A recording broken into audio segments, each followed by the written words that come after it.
Le matin s'installait lentement sur Marseille, mais l'atmosphère n'avait rien de paisible. Une tension diffuse semblait flotter dans l'air, presque imperceptible pour ceux qui n'étaient pas directement concernés, mais oppressante pour ceux qui savaient observer. Depuis la disparition de Vadim et Noémie, quelque chose s'était fissuré dans l'équilibre fragile du quotidien. Rien n'était officiellement clair, mais tout semblait déjà profondément bouleversé. Au commissariat, cette sensation prenait une forme plus concrète. Les couloirs, habituellement animés, résonnaient d'un silence inhabituel, ponctué de discussions brèves, souvent interrompues, comme si chacun craignait de dire un mot de trop. Derrière les apparences d'une enquête en cours, une incertitude plus profonde s'installait, alimentée par une accumulation d'indices qui, loin d'apporter des réponses, semblaient ouvrir de nouvelles zones d'ombre. Dans son bureau, Patrick Nebout se trouvait au cœur de cette tension. Assis face à son bureau, le regard plongé dans des documents qu'il ne lisait plus vraiment, il tentait de reconstituer mentalement les événements récents. Chaque détail revenait avec une précision presque douloureuse, mais aucun ne permettait de conclure de manière définitive. Cette absence de certitude, loin de le rassurer, renforçait au contraire son intuition qu'une vérité essentielle lui échappait encore. C'est dans cet état d'esprit qu'il prit connaissance du courrier que Morgane venait de lui transmettre. Le geste était mécanique, presque banal, mais l'effet fut immédiat. Dès les premières lignes, son attention se fixa, son esprit s'alerta, et une nouvelle piste commença à se dessiner avec une clarté troublante. Il ne s'agissait pas d'un simple document administratif, mais d'un élément capable de remettre en question toute la perception de l'affaire. La mention d'un coffre-fort au nom de Vadim, associé à celui de Florence Liotta, introduisait une dimension inattendue. Ce lien, discret mais significatif, ne pouvait pas être ignoré. Patrick sentit immédiatement que cette information n'était pas anodine. Elle suggérait une organisation préalable, une anticipation qui ne correspondait en rien à un acte impulsif ou désespéré. Au contraire, tout indiquait une préparation méthodique, presque froide. Plus il avançait dans sa réflexion, plus une idée s'imposait à lui avec une évidence dérangeante. Vadim n'avait pas disparu dans la confusion. Il avait agi, il avait planifié, et surtout, il avait laissé derrière lui des indices qui, loin de prouver sa mort, semblaient au contraire suggérer une disparition volontaire. Pendant quelques instants, Patrick resta immobile, laissant cette hypothèse s'installer pleinement dans son esprit. Elle était à la fois rassurante et inquiétante. Rassurante, parce qu'elle ouvrait la possibilité que son fils soit en vie. Inquiétante, parce qu'elle impliquait une rupture radicale avec tout ce qu'il croyait savoir. Si Vadim avait orchestré sa disparition, alors il avait aussi choisi de rompre avec son passé, avec sa famille, avec tout ce qui le reliait encore à Marseille. Cette pensée ne tarda pas à transformer l'émotion initiale en réflexion stratégique. Car dans une enquête de cette nature, la vérité n'était jamais seulement une découverte, elle devenait immédiatement une responsabilité. Savoir quelque chose que les autres ignoraient impliquait de décider comment utiliser cette information. Et dans ce cas précis, la décision s'annonçait particulièrement délicate. Pendant ce temps, dans un tout autre environnement, la réalité prenait une forme plus intime, presque silencieuse. Lucie, isolée dans sa chambre, semblait coupée du monde extérieur. Allongée sans bouger, elle fixait un point invisible, comme si son esprit refusait encore d'accepter ce qui s'était produit. Le deuil ne s'exprimait pas chez elle par des cris ou des larmes visibles, mais par une absence, une sorte de retrait intérieur qui la rendait difficile à atteindre.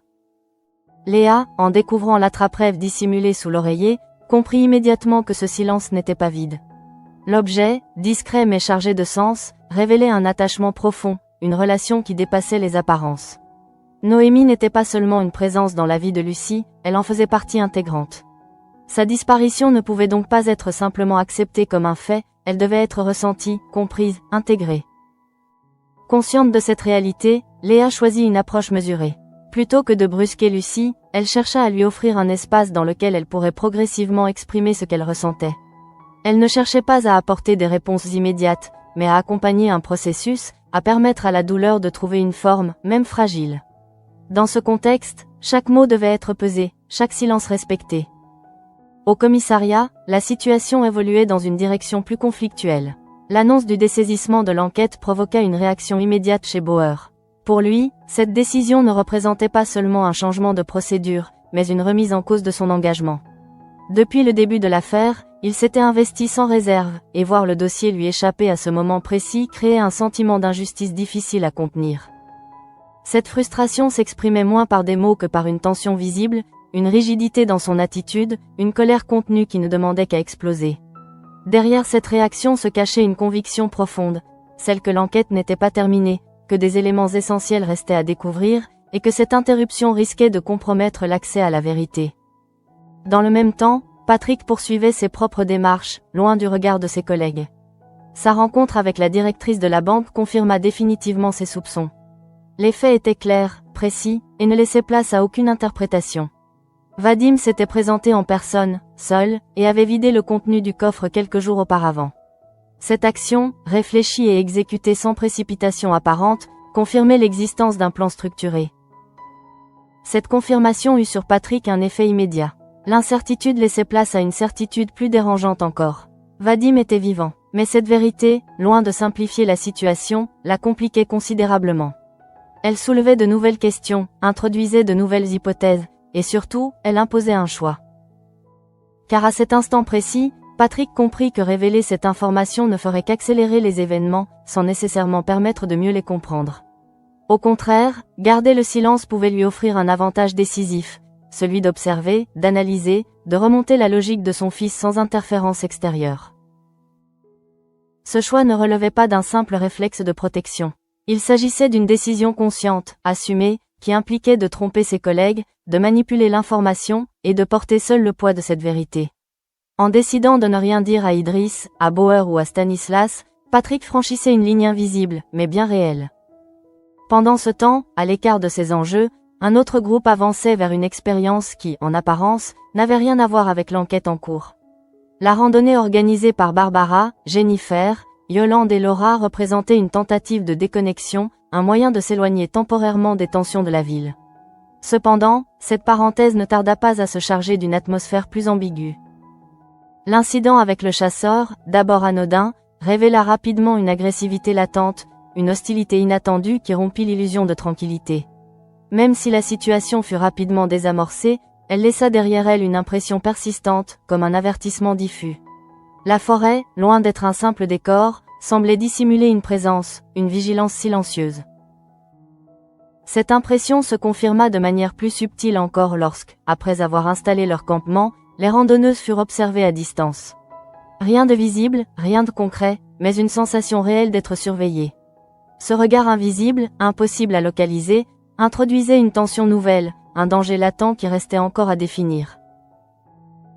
Enfin, loin de Marseille, sur une route isolée, Vadim poursuivait sa fuite. Son déplacement n'avait rien d'improvisé.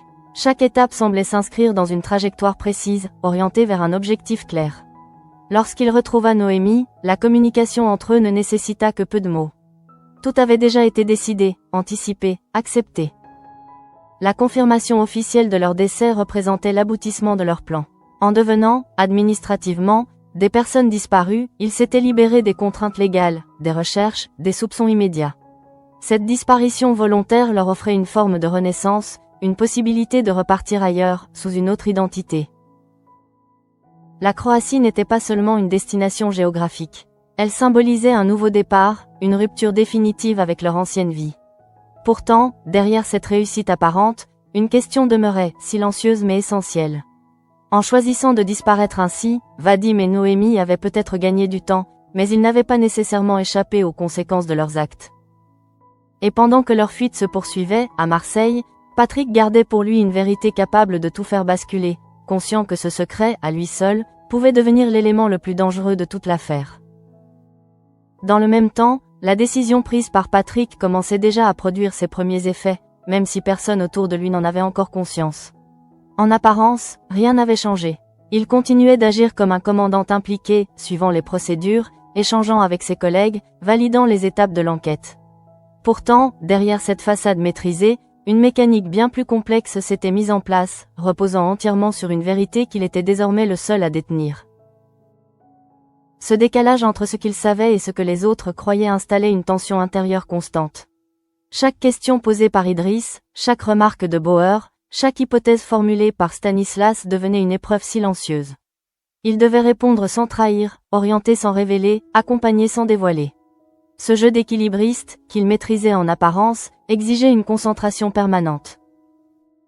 Lorsqu'il affirma, d'un ton neutre, que les éléments trouvés dans le courrier de Vadim n'apportaient rien de concluant, il sentit immédiatement le poids de son mensonge. Ce n'était pas une improvisation. C'était une construction, un choix délibéré. Et plus il s'enfonçait dans cette stratégie, plus il savait qu'il lui serait difficile d'en sortir sans conséquence. En parallèle, l'annonce officielle du décès de Vadim et Noémie venait d'être validée. Cette décision administrative, froide et impersonnelle, avait pourtant un impact profond. Elle marquait une rupture définitive aux yeux du monde extérieur. Pour les institutions, pour les dossiers, pour les procédures, il n'existait plus. Ce basculement eut un effet particulier sur les proches, notamment sur Lucie. Là où l'incertitude laissait encore place à l'espoir, la confirmation officielle imposait une réalité brutale. Léa, en observant son comportement, comprit que le processus de deuil venait de franchir une nouvelle étape. La douleur ne se limitait plus à une absence incompréhensible, elle devenait une perte reconnue, validée, presque imposée. Dans cet espace fragile, Léa poursuivait son rôle avec une attention constante. Elle ne cherchait pas à effacer la peine, ni à la minimiser, mais à lui donner un cadre, une forme. Elle savait que les mots pouvaient parfois être inutiles, voire maladroits, mais que leur absence pouvait être encore plus pesante. En évoquant Noémie à travers des souvenirs positifs, en rappelant les moments partagés, elle tentait de transformer une douleur brute en quelque chose de plus supportable. Bauer, de son côté, vivait cette situation d'une manière totalement différente. Sa colère face au dessaisissement ne s'était pas apaisée, bien au contraire. Elle s'était transformée en une frustration plus profonde, nourrie par un sentiment d'injustice. Être écarté à ce stade de l'enquête revenait, pour lui, à abandonner une mission qu'il considérait comme inachevée. Cette mise à l'écart ne signifiait pas seulement la perte d'un dossier, mais celle d'un lien. Un lien avec la vérité, avec les victimes, avec les réponses qu'il cherchait encore. Il continuait d'y penser, malgré tout, incapable de se détacher complètement. Chaque détail revenait dans son esprit, chaque piste abandonnée devenait une source d'agacement. Dans cet environnement tendu, la dynamique du groupe s'en trouvait affectée. Idriss, plus mesuré, tentait de rationaliser la situation, d'accepter la décision sans s'y opposer frontalement. Mais même chez lui, une forme de doute persistait. L'enquête avait laissé trop de zones d'ombre pour être simplement transférée sans question. Pendant ce temps, Patrick avançait seul, reconstruisant mentalement le parcours de Vadim. Il essayait de comprendre la logique derrière ses actes, de relier les éléments entre eux. Le coffre-fort, la disparition, le timing. Tout semblait s'inscrire dans une chronologie précise. Rien n'avait été laissé au hasard. Cette réflexion l'amena progressivement à une conclusion implicite. Vadim n'était pas en fuite au sens classique du terme. Il ne cherchait pas seulement à échapper à la police. Il suivait un plan, un itinéraire, une trajectoire pensée à l'avance. Et dans ce schéma, chaque étape avait un rôle. Dans le même temps, à la Sainte-Baume, la situation évoluait lentement vers quelque chose de plus trouble. Après l'incident avec le chasseur, une certaine vigilance s'était installée parmi les randonneuses. Sans en parler explicitement, chacune ressentait que l'environnement n'était pas aussi neutre qu'il y paraissait. L'installation du campement, moment censé marquer une pause, prit une dimension différente. Les gestes étaient plus rapides, les regards plus fréquents vers les alentours. Le silence de la forêt, loin d'être apaisant, devenait presque oppressant. Chaque bruit, chaque mouvement semblait amplifié. Cette sensation d'être observé, d'abord diffuse, commençait à prendre une forme plus concrète. Sans pouvoir identifier précisément une présence, l'impression persistait. Quelqu'un, quelque part, les regardait. Cette idée, difficile à prouver, suffisait pourtant à modifier leur perception de l'espace. Pendant ce temps, Vadim et Noémie poursuivaient leur progression, portés par une certitude nouvelle. Le fait d'être officiellement déclarés morts leur donnait une avance considérable. Les recherches, si elles existaient encore, n'étaient plus prioritaires. Leur disparition était actée, classée, presque oubliée. Cette situation leur permettait d'avancer avec une relative liberté, mais elle impliquait aussi une discipline stricte. Chaque déplacement devait être contrôlé, chaque interaction évitée. La moindre erreur pouvait remettre en cause l'ensemble du plan. Lorsque Vadim retrouva Noémie après son déplacement, la confirmation de leur statut officiel marqua un tournant. Ce n'était plus une hypothèse, ni une stratégie en cours. C'était un fait accompli. Ils avaient réussi à disparaître aux yeux du monde. Cette réussite, pourtant, ne provoqua pas une explosion de joie, mais plutôt une forme de soulagement maîtrisé. Ils savaient que le plus difficile n'était peut-être pas derrière eux, mais devant. La fuite n'était jamais une solution stable, seulement une transition vers autre chose. La Croatie représentait cette prochaine étape. Un lieu éloigné, moins exposé, offrant des possibilités de reconstruction. Mais aussi un territoire inconnu, avec ses propres risques, ses propres contraintes. En choisissant cette destination, ils acceptaient implicitement de s'enfoncer davantage dans une vie faite de précautions et d'incertitudes. Dans ce contexte, leur relation prenait une importance particulière. Ils n'étaient plus simplement deux individus liés par une histoire commune, mais deux personnes dépendantes l'une de l'autre pour survivre dans cette nouvelle réalité. Cette dépendance pouvait être une force, mais aussi une fragilité. Pendant ce temps, à Marseille, Patrick continuait de jouer son rôle, tout en gardant pour lui une information capable de bouleverser l'ensemble de l'enquête. Cette position, à la fois stratégique et dangereuse, le plaçait dans une situation isolée. Il n'avait plus de véritable interlocuteur, plus de partage possible. Cette solitude, qu'il avait choisie, devenait peu à peu une contrainte. Chaque nouvelle information devait être analysée seule, chaque décision prise sans confrontation. Et dans une affaire aussi complexe, cette absence de regard extérieur pouvait rapidement devenir un risque. Malgré cela, il persistait dans sa stratégie, convaincu que révéler trop tôt la vérité ne ferait qu'aggraver la situation. Il préférait attendre, observer, laisser les événements se développer. Cette patience, presque calculée, contrastait avec l'urgence ressentie par ses collègues. Mais cette divergence de rythme ne pouvait pas durer indéfiniment. Tôt ou tard, la vérité finirait par émerger. Et à ce moment-là, le choix de Patrick serait jugé, interprété, peut-être même remis en cause. Car dans cette affaire, il ne s'agissait pas seulement de retrouver Vadim ou de comprendre sa fuite. Il s'agissait aussi de savoir jusqu'où chacun était prêt à aller pour protéger ce qu'il considérait comme essentiel. Et pour Patrick, cette limite venait déjà d'être franchie. À ce moment-là, l'équilibre fragile qui s'était installé autour de l'enquête commençait à se fissurer sous le poids des non-dits et des frustrations accumulées.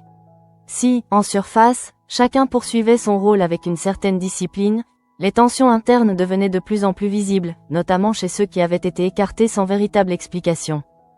Jean-Paul Bauer, en particulier, ne parvenait plus à contenir ce sentiment d'injustice qui ne cessait de croître en lui. Depuis l'annonce du dessaisissement, il avait tenté de rationaliser la situation, de se convaincre qu'il s'agissait d'une décision administrative comme une autre. Pourtant, plus il y pensait, plus cette version lui semblait insuffisante. Trop d'éléments restaient en suspens, trop de questions sans réponse. L'idée de laisser l'enquête entre les mains d'un autre service, sans avoir atteint lui-même un début de vérité, lui paraissait insupportable. Cette frustration se traduisait par une agitation constante, une difficulté à se concentrer sur autre chose. Il revenait sans cesse aux derniers éléments du dossier, cherchant un détail oublié, une incohérence, un point d'appui qui pourrait justifier de reprendre la main. Mais chaque tentative se heurtait à la même réalité. Officiellement, il n'avait plus aucun droit d'intervention. Face à lui, Idriss adoptait une posture plus mesurée, mais pas totalement détachée. Lui aussi percevait les failles de la situation, même s'il choisissait de ne pas les confronter frontalement. Il savait que certaines décisions dépassaient leur champ d'action, mais il n'ignorait pas non plus que certaines vérités pouvaient se perdre dans ces transitions. Entre résignation et lucidité, il avançait avec prudence, observant les réactions de chacun, en particulier celle de Patrick.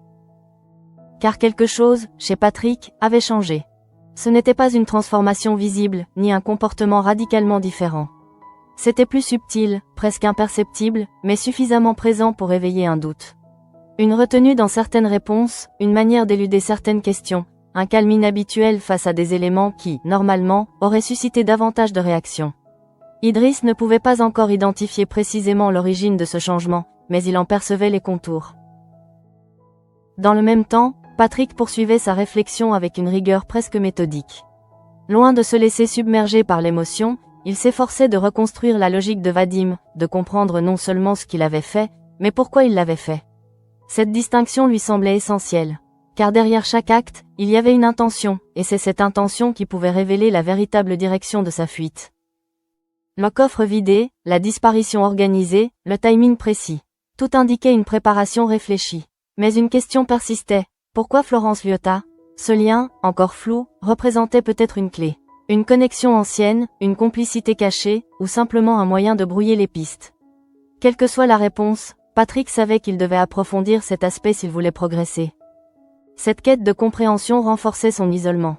Plus il avançait dans cette direction, plus il s'éloignait des autres.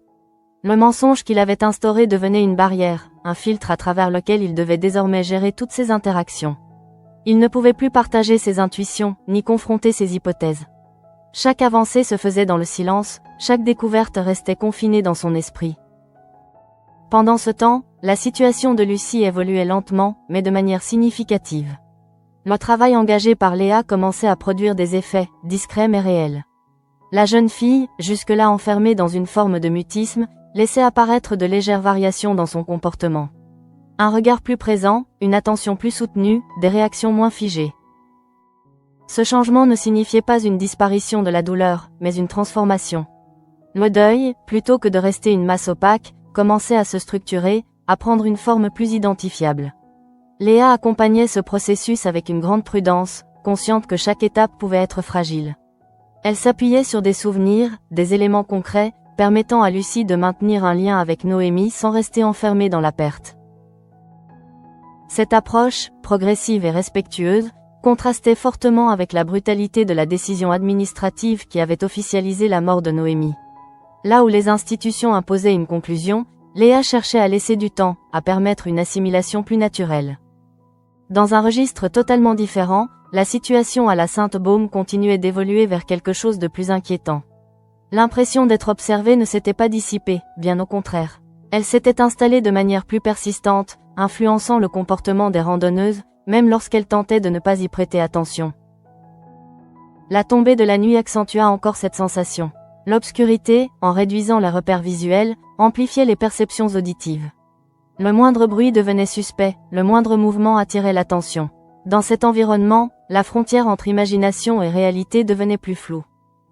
Barbara, Jennifer, Yolande et Laura tentaient de maintenir une certaine normalité, mais cette vigilance constante modifiait leur manière d'interagir. Les échanges étaient plus courts, les gestes plus rapides, les regards plus fréquents vers l'extérieur du campement. Sans qu'aucune preuve concrète ne vienne confirmer leurs craintes, une tension collective s'était installée. À distance, une présence persistait. Invisible, silencieuse, mais attentive. Cette observation, qui ne s'accompagnait d'aucune action immédiate, renforçait paradoxalement l'inquiétude. Car l'absence de confrontation directe laissait place à toutes les hypothèses. Qui observait? Pourquoi? Et surtout, dans quel but? Pendant ce temps, Vadim et Noémie poursuivaient leur trajectoire, désormais pleinement engagés dans leur nouvelle réalité. Le fait d'être officiellement déclarés morts leur offrait une liberté relative, mais aussi une responsabilité accrue. Ils ne pouvaient plus se permettre la moindre erreur. Chaque décision devait être anticipée, chaque mouvement calculé. Leur progression vers la Croatie s'inscrivait dans cette logique. Il ne s'agissait pas simplement de fuir, mais de rejoindre un point précis, choisi pour ses caractéristiques, ses possibilités, ses avantages. Cette destination n'était pas le fruit du hasard, mais celui d'une réflexion préalable. Dans ce contexte, leur relation évoluait également. La fuite, en les isolant du reste du monde, renforçait leur dépendance mutuelle. Ils devaient se faire confiance, partager les risques, assumer ensemble les conséquences. Cette proximité, imposée par les circonstances, pouvait renforcer leurs liens, mais aussi révéler des fragilités. Car vivre en marge, sous une identité effacée, impliquait des sacrifices constants. L'absence de repères, la nécessité de se cacher, la peur d'être reconnu. Autant de contraintes qui pouvaient, à terme, peser sur leur équilibre. Malgré cela, ils continuaient d'avancer, portés par la conviction que leur choix était le bon. La réussite de leur plan initial renforçait cette impression. Ils avaient réussi à disparaître, à tromper les institutions, à échapper aux premières recherches. Cette réussite, même partielle, leur donnait confiance. Mais cette confiance reposait sur un équilibre précaire. Car pendant qu'ils s'éloignaient physiquement de Marseille, Patrick, lui, se rapprochait de leur vérité. Chaque élément qu'il analysait, chaque connexion qu'il établissait réduisait progressivement la distance qui les séparait. Et même s'il avait choisi de garder le silence, cette connaissance faisait de lui un acteur central de la suite des événements. Dans cette configuration, une question commençait à émerger, discrète mais essentielle. Combien de temps cette situation pouvait-elle rester stable? Entre un père qui connaissait la vérité sans la révéler, des collègues écartés mais encore impliqués émotionnellement, et deux fugitifs convaincus d'avoir réussi leur disparition, l'équilibre reposait sur une série de choix individuels, chacun porteur de conséquences potentielles. Et dans ce type de configuration, il suffisait d'un seul élément imprévu pour que tout bascule. Dans le prolongement des événements récents, une transformation presque imperceptible s'opérait dans la dynamique générale de l'affaire, transformant peu à peu les tensions diffuses en lignes de fracture plus concrètes, bien que toujours dissimulées sous une apparence de normalité. Ce glissement progressif n'était pas spectaculaire, mais il influençait désormais les comportements, les silences et les décisions de chacun, révélant que l'équilibre fragile qui maintenait encore une cohésion collective était en train de s'éroder.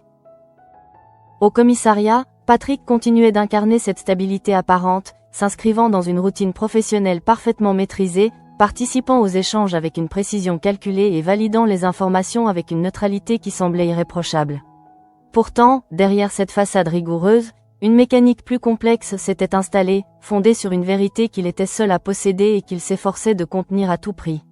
Cette situation exigeait de lui une vigilance constante, car chaque interaction devenait une zone de risque potentiel où le moindre décalage pouvait éveiller des soupçons. Ainsi, lorsqu'il évoquait Vadim ou les éléments de l'enquête, il ne s'agissait plus simplement de transmettre des informations, mais de construire un discours cohérent qui ne trahisse pas ce qu'il savait réellement.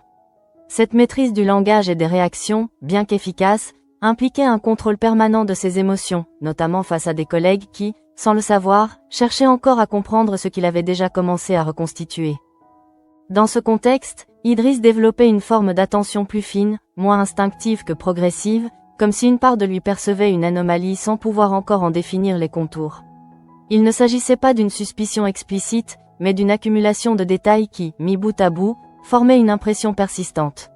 Certains silences, certaines réponses légèrement décalées, certaines absences de réaction là où une émotion aurait été attendue, tout cela contribuait à nourrir une interrogation silencieuse. Bauer, quant à lui, bien que dominé par sa propre frustration liée au dessaisissement de l'enquête, ne restait pas totalement insensible à cette évolution. Son expérience et sa connaissance de Patrick lui permettaient de percevoir que quelque chose ne correspondait pas entièrement à ses réactions habituelles, notamment dans une affaire impliquant directement son fils. Toutefois, cette perception restait floue, incapable de se transformer en doute structuré, faute d'éléments tangibles. Parallèlement à ces dynamiques relationnelles, Patrick poursuivait son travail d'analyse en approfondissant un élément qui, progressivement, s'imposait comme central dans la compréhension de la fuite de Vadim, la connexion avec Florence Liotta. Ce nom, initialement relégué au rang de détail administratif, prenait désormais une dimension stratégique, suggérant une préparation qui dépassait le simple cadre d'une disparition improvisée. En reconstituant les liens possibles, Patrick envisageait que cette relation puisse correspondre à un appui logistique, à une couverture permettant de dissimuler certains mouvements, ou même à un accès à des ressources extérieures facilitant la mise en œuvre du plan. Quelle que soit la nature exacte de cette connexion, elle impliquait que Vadim n'avait pas agi dans une totale solitude, mais qu'il avait, d'une manière ou d'une autre, bénéficié d'un soutien ou d'une structure plus large. Cette hypothèse introduisait une complexité supplémentaire dans l'affaire, car elle élargissait le champ des responsabilités et des implications possibles. Elle renforçait également le caractère risqué de la décision prise par Patrick de garder le silence, puisqu'en agissant seul, il limitait volontairement les capacités d'analyse collective qui auraient pu permettre de mieux cerner l'ensemble du dispositif. Dans un registre plus intime, la situation de Lucie continuait d'évoluer de manière progressive, portée par l'accompagnement attentif de Léa, qui adaptait son approche en fonction des réactions de la jeune fille. Le deuil, initialement marqué par une forme de retrait silencieux, commençait à se structurer, laissant apparaître des signes d'intégration, même si cette évolution restait fragile et instable. L'attrape-rêve, toujours présent dans son environnement immédiat, jouait un rôle symbolique essentiel, servant de point d'ancrage émotionnel permettant de maintenir un lien avec Noémie sans rester figé dans la perte. Léa utilisait cet élément avec subtilité, favorisant une expression progressive des émotions, sans jamais forcer le rythme, consciente que toute précipitation pourrait provoquer un repli. Pendant ce temps, à la Sainte-Baume, la situation atteignait un niveau de tension plus perceptible, transformant une simple impression en une réalité psychologique partagée par l'ensemble du groupe. L'idée d'être observé, initialement diffuse, s'était installée de manière durable, influençant les comportements sans qu'aucune preuve concrète ne vienne la confirmer. L'obscurité de la nuit amplifiait cette perception, modifiant la manière dont l'espace était appréhendé. Les repères visuels s'effaçaient progressivement, laissant place à une attention accrue portée au son, au mouvement, aux variations les plus infimes de l'environnement. Dans ce contexte, le campement cessait d'être un simple lieu de repos pour devenir un espace de vigilance, où chaque bruit pouvait être interprété comme un signe. Cette tension collective, bien que non verbalisée, créait une forme de synchronisation implicite entre les randonneuses, chacune adaptant son comportement sans qu'une coordination explicite ne soit nécessaire. L'absence d'événements concrets renforçait paradoxalement l'inquiétude, car elle laissait place à une incertitude permanente, impossible à résoudre. Dans cette configuration, la présence invisible qui semblait les observer prenait une dimension presque abstraite, mais néanmoins réelle dans ses effets. Elle n'agissait pas directement, ne se manifestait pas, mais influençait l'atmosphère de manière continue, installant un climat de méfiance qui transformait l'expérience initiale en une situation ambiguë. Parallèlement, Vadim et Noémie poursuivaient leur progression avec une rigueur qui témoignait de la solidité de leur préparation. Leur statut officiel de personne décédée leur offrait une marge de manœuvre significative, mais cette liberté restait conditionnée par leur capacité à maintenir une discipline constante. Chaque déplacement, chaque arrêt, chaque décision s'inscrivait dans une logique de prudence, visant à éviter toute exposition inutile. Leur avancée vers la Croatie représentait une étape déterminante dans leur trajectoire, non seulement sur le plan géographique, mais aussi symbolique. Il ne s'agissait plus simplement de fuir, mais de s'inscrire dans une nouvelle réalité, construite sur l'effacement de leur identité précédente. Cette transition impliquait une adaptation constante, tant sur le plan logistique que psychologique. Dans ce contexte, leur relation évoluait sous l'effet de cette pression permanente. Leur interdépendance, renforcée par les circonstances, constituait à la fois une force et une vulnérabilité. La nécessité de se faire confiance, de partager les décisions et les risques, consolidait leurs liens, mais elle les exposait également à des tensions potentielles liées à la fatigue, au stress et à l'incertitude. Malgré ces contraintes, leur détermination restait intacte, nourrie par la réussite de leur plan initial et par la conviction d'avoir pris une longueur d'avance. Cette perception, bien que fondée sur des éléments réels, reposait néanmoins sur une hypothèse implicite, celle que leur disparition resterait définitive aux yeux de tous. Or, à Marseille, la progression silencieuse de Patrick venait remettre en question cette certitude. Sans agir directement, sans déclencher de procédure officielle, il avançait dans sa compréhension de la situation, réduisant progressivement la distance qui le séparait de la vérité. Cette convergence, encore invisible pour Vadim et Noémie, constituait pourtant un point critique. Car dans un système où plusieurs trajectoires évoluent en parallèle, il suffit qu'une seule d'entre elles intersecte les autres pour provoquer un basculement. Et à mesure que Patrick affinait son analyse, cette possibilité devenait de plus en plus concrète, transformant une situation stable en un équilibre précaire, susceptible de s'effondrer à tout moment. Dans la continuité de cette progression silencieuse mais déterminante, l'ensemble des trajectoires engagées dans cette affaire semblait désormais converger vers un point de tension inévitable, même si aucun des protagonistes n'en avait encore pleinement conscience. Ce qui, jusqu'alors, relevait d'un enchevêtrement de décisions individuelles commençait à prendre la forme d'un système interdépendant, où chaque choix influençait indirectement les autres. À Marseille, Patrick poursuivait son avancée dans une solitude qu'il avait lui-même construite, mais qui pesait désormais sur chacune de ses actions. Le secret qu'il portait n'était plus seulement une information stratégique, mais une présence constante, presque oppressante, qui influençait sa perception des événements. Chaque échange avec ses collègues devenait un exercice de contrôle, chaque silence une décision, chaque regard un potentiel risque. Plus il approfondissait son analyse, plus la cohérence du plan de Vadim apparaissait clairement. Il ne s'agissait pas d'une fuite improvisée, ni même d'une réaction désespérée face à une situation incontrôlable. Tout indiquait une construction progressive, une accumulation de décisions réfléchies visant à créer les conditions d'une disparition crédible. Le choix du coffre-fort, l'utilisation du nom de Florence Liotta, le timing précis de l'intervention. Tous ces éléments formaient une structure logique qui ne laissait que peu de place au hasard. Cette compréhension, loin d'apporter une forme de soulagement, renforçait au contraire le sentiment de complexité de la situation. Car plus le plan apparaissait structuré, plus il devenait évident que Vadim avait anticipé les réactions, les procédures, les étapes de l'enquête. En d'autres termes, il avait probablement envisagé la manière dont les autorités allaient réagir, et avait construit sa stratégie en conséquence. Dans ce contexte, la décision de Patrick de ne rien révéler prenait une dimension encore plus ambiguë. En choisissant de garder le silence, il ne se contentait pas de protéger son fils ou de gagner du temps. Il entrait, volontairement ou non, dans la logique même du plan de Vadim, en contribuant à maintenir l'illusion de sa disparition. Cette implication indirecte soulevait une question essentielle. À partir de quel moment une stratégie d'observation devient-elle une forme de complicité ? Pendant ce temps, au commissariat, les tensions internes continuaient de se développer, alimentées par l'absence de réponse et par la frustration croissante de ceux qui avaient été écartés de l'enquête. Bauer, en particulier, ne parvenait plus à contenir totalement son agacement, qui se transformait progressivement en une forme de détermination silencieuse. Même sans mandat officiel, il continuait de réfléchir à l'affaire, incapable de s'en détacher complètement.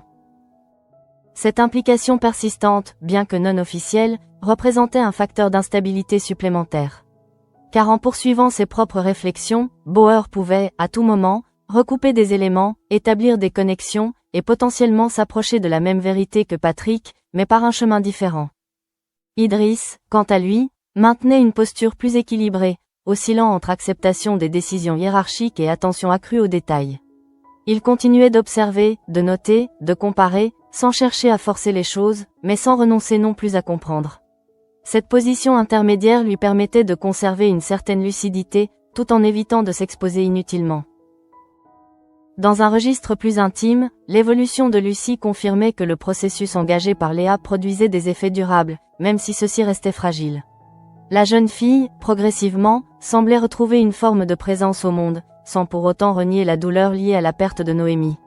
Cette transformation, lente et subtile, témoignait d'une capacité d'adaptation qui ne supprimait pas la souffrance, mais lui donnait une place plus supportable. L'attrape-rêve, toujours présent, continuait de jouer ce rôle de médiateur symbolique, permettant à Lucie de maintenir un lien avec Noémie tout en avançant dans son propre cheminement. Léa, consciente de l'importance de cet équilibre, veillait à ne pas précipiter les choses, laissant le temps faire son œuvre, tout en accompagnant chaque étape avec une attention constante.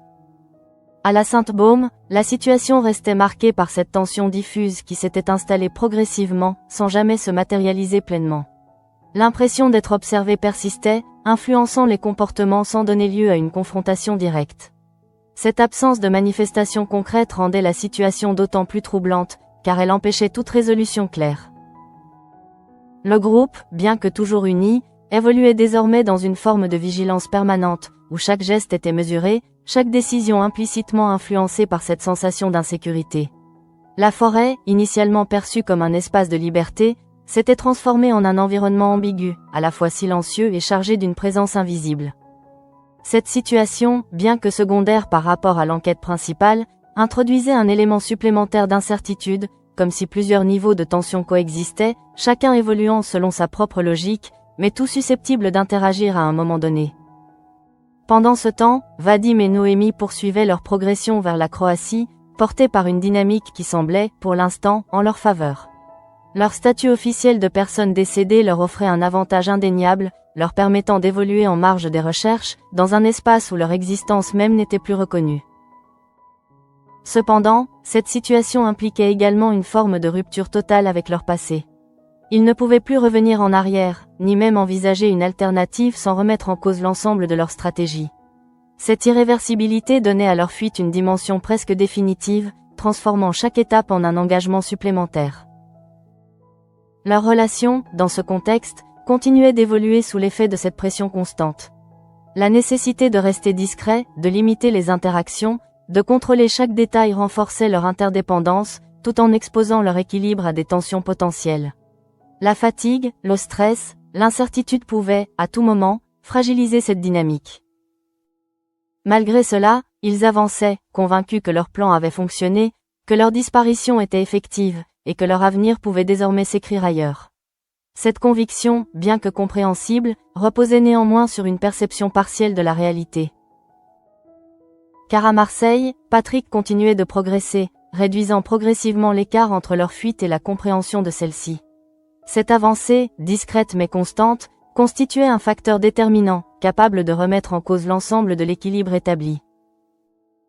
Dans cette configuration, l'ensemble des éléments semblait prêt à converger vers un point critique, où les différentes trajectoires, jusque-là parallèles, pourraient se croiser.